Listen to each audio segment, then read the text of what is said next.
하나님의 말씀은 요한복음 1장입니다. 요한복음 1장 12절에서 14절까지 우리 한 목소리로 읽겠습니다. 12절입니다.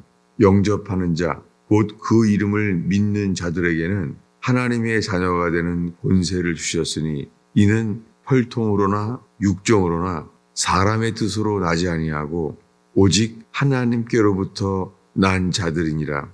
말씀이 육신이 되어 우리 가운데 거하심에 우리가 그의 영광을 보니 아버지의 독생자의 영광이요 은혜와 진리가 충만하더라.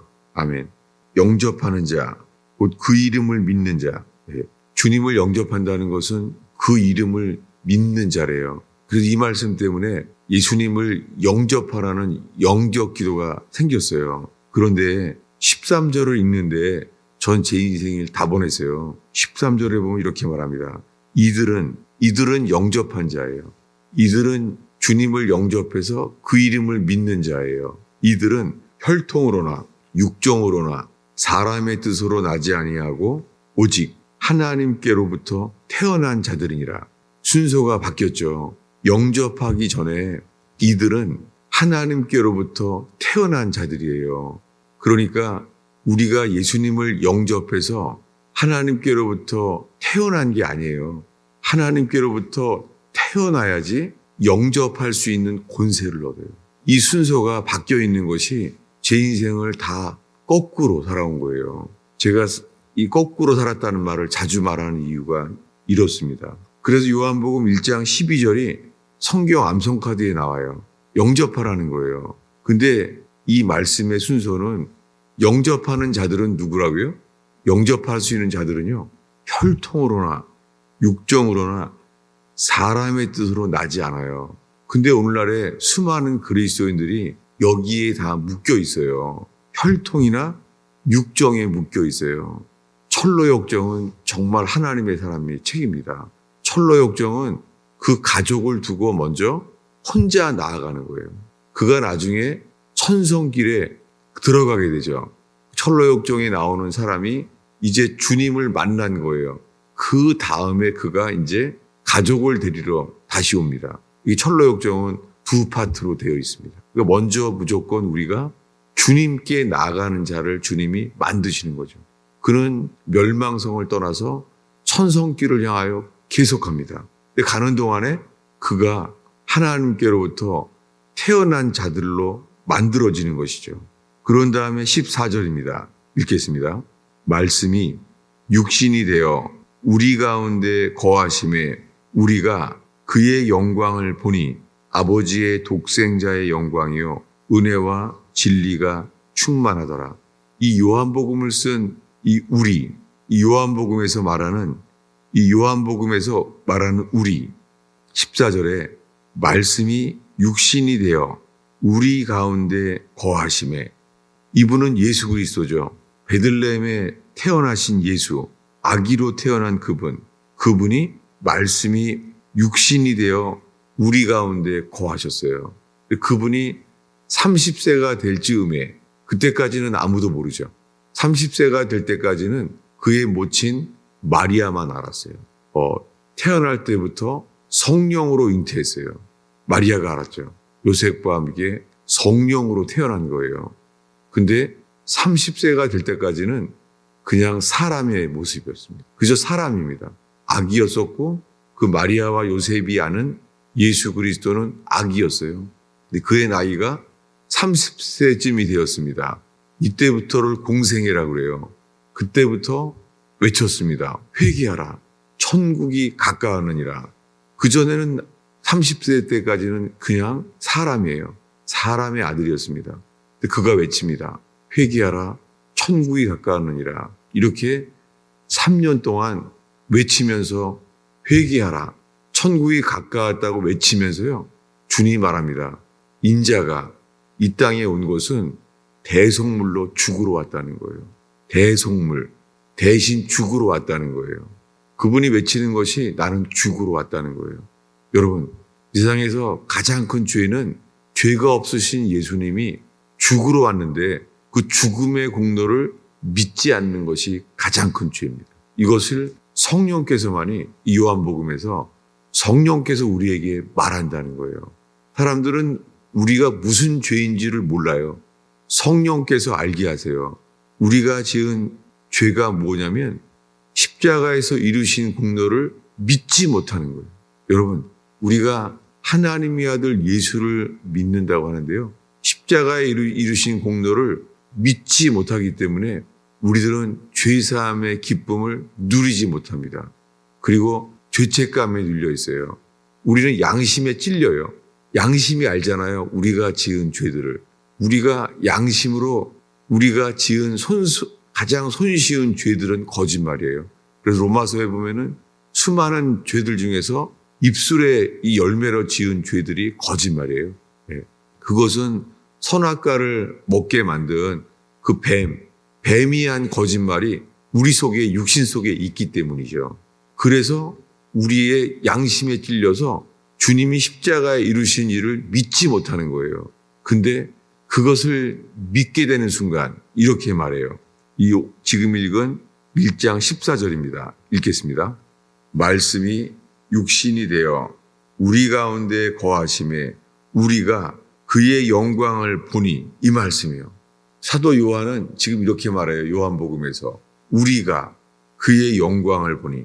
여러분, 지금 주님이 우리에게요 이렇게 말하기를 원해하세요. 뭐냐면 우리가 그의 영광을 보니. 이것이 오늘 우리 새벽에 부른 찬송가입니다. 갈보리산 위에 십자가 섰으니. 찬송가들 보면은요 다요 찬송가를 이 고백을 보면은요 우리가 주의 영광을 봤다는 거예요. 이 영광이 뭐죠? 예수님이 십자가에 죽었을 때요 그 십자가는 영광이 아니라 수치였습니다. 사람들은 예수님을 십자가에 죽을 때 수치스럽게 만들었어요. 예수님이 벌거벗김을 당하게 만들었어요. 예수님은 수치와 고통을 동시에 겪었어요.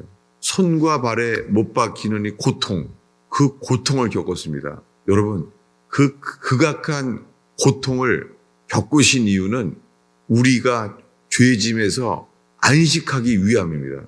우리가 안식하지 못한다면 그 십자가의 공로가 헛된 것으로 되게 만드는 거 있죠. 그래서 이것이 우리에게 제일 큰 죄예요. 십자가에서 우리의 모든 죄가 용서를 받는 길은 믿는 것입니다. 그래서 주님은 죄인인 우리들을 의인으로 바꾸셨어요. 이 공로를 믿지 않는 것이 죄예요. 여러분, 우리의 수많은 죄 중에서요 믿지 않는 것이 죄예요. 그래서 로마서에 말합니다. 믿음으로 행하지 않는 것이 죄니라. 여러분, 이 새벽에 우리가 이 믿음의 제단을 쌓고 있습니다. 이 믿음은 행위로 말미암지 않아요. 근데 이 믿음이 없다면요 우리는 금세 양심에 찔려요. 믿음이 없이는 이 양심이 이 마귀가 통살을 해요. 고소를 해요. 한순간에도. 뭐라고요? 너는 양심도 없구나. 여러분, 그 말이 맞는 것 같은데 양심이 없다고 말하는 많은 말이 뱀의 말이에요. 주님은 우리에게 지금 말합니다.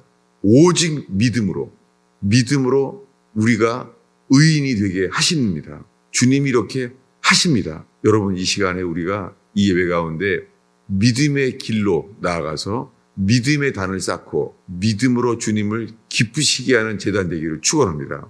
그럴 때요 십자가에 못 박히신 예수님이 영광의 빛으로 보인다는 거예요. 우리가 그의 영광을 보니, 여러분, 우리 눈에 보면은 2000년 전에 그분은요 수치요. 수치와 고통 속에 매달려 있어요. 손과 발에 못 박힌 이 극악한 고통 속에 벌거벗김을 당했습니다. 수치밖에 없습니다. 근데 그것이 우리에게는 빛입니다. 주의 성령께서 이 빛이 비춰지길 바라요. 우리가 주의 영광을 보니, 지금 요한복음에서 나오는 우리들은 영광을 보고 있어요. 누가 이 영광을 보죠? 우리가 그의 영광을 보니. 십자가가 빛으로 보이는 거예요. 이 세상에서 십자가에 돌아가신 예수님만이 온 땅의 유일한 빛이었어요. 오늘의 마지막 말씀입니다. 어디냐면은 고린도후서 3장인가요? 고린도후서 3장 17절에서부터 18절까지 우리 한 목소리로 읽겠습니다. 주는 영이시니 주의 영이 계신 곳에는 자유가 있느니라. 우리가 다 수건을 벗은 얼굴로 거울을 보는 것 같이 주의 영광을 보매 그와 같은 형상으로 변화하여 영광에서 영광에 이르니 곧 주의 영으로 말미암음이니라. 요한복음에서 똑같은 것을 사도 바울이 똑같이 말해요. 사도 바울은 먼저 그는 율법을 지키는 자였잖아요. 그런 율법에 흠이 없는 자라고 여겼습니다. 근데 그가 골고다에서 예수를 봤습니다. 그 예수님이 본 모습은 빛이었어요. 정오의 태양보다 더 밝은 빛이 비쳤습니다. 그래서 그는 눈이 멀게 되는 상태에서 주여 누시니까 라고 말했습니다. 그랬더니 뭐라 그래요? 나는 네가 핍박하는 나사렛 예수다. 십자가의 예수님을 봤는데 그 십자가 예수님이 뭘로 보여요? 정오의 태양보다 더 밝은 빛이었어요. 여러분, 십자가의 예수님이 빛이에요. 그분은 빛이었어요.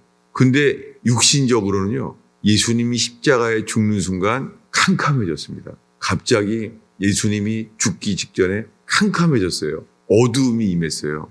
그때는 하나님의 진노가 임했기 때문이었죠. 하나님의 아들 예수님께 우리에게 임해야 될 진노가 예수님께 쏟아부어졌어요. 그때 예수님은 아버지라고 부르지 못하고 엘리 엘리 라마 사박다니, 나의 하나님 어찌하여 나를 버리셨나이까. 우리들도 하나님의 진노 아래 있을 때 감히 아버지라 부르지 못하고 하나님이라고 말해요. 그런데 그 진노가 다 쏟아졌을 때 예수님이 우리에게 임할 진노를 다 쏟아진 것, 이것이 우리에게 뭐예요? 영광의 빛입니다.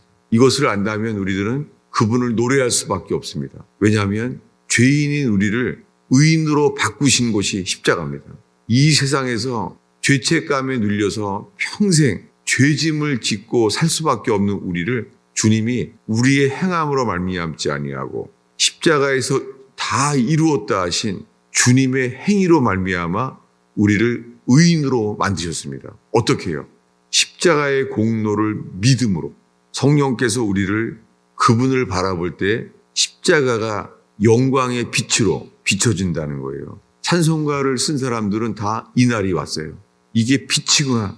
영광의 빛이 비춰졌습니다. 그때 그와 같은 형상으로 변화하여 십자가의 빛을 바라볼 때 그와 같은 형상으로 변화받는 것이 거듭남입니다. 이 거듭남이란 단어를 사용하지 않았지만 이 고린도서 3장은 십자가의 빛이 비춰지면 우리가 이렇게 거듭난다는 거예요.